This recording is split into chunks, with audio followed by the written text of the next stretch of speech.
À la suite du chapitre précédent, Mahoraga vient de s'adapter à la sphère de l'espace infini. Gojo comprend alors quelque chose d'essentiel.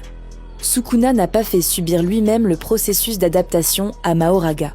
C'est l'âme de Megumi qui a supporté ce processus.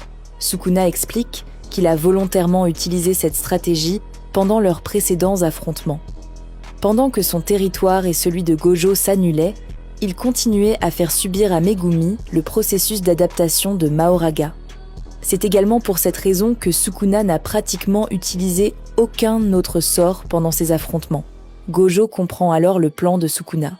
Mais il reste confiant. Cependant, Gojo commence lui aussi à montrer des signes de fatigue.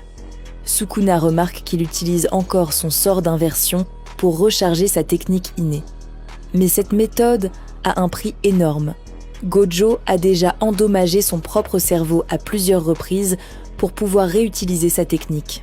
Les exorcistes comprennent alors que Gojo approche lui aussi de sa limite. Malgré cela, Sukuna annonce son prochain plan. Il compte déployer son territoire, fermer sa barrière et continuer à s'adapter à l'infini de Gojo. Puis, Sukuna lance une nouvelle fois, extension du territoire. Mais cette fois, quelque chose d'inattendu se produit. Sukuna n'arrive pas à maintenir son territoire. Son cerveau a subi trop de dégâts, et avant même que 10 secondes ne passent, son cerveau est suffisamment endommagé pour qu'une nouvelle extension du territoire lui soit désormais impossible. Gojo comprend alors qu'il vient de prendre un avantage considérable.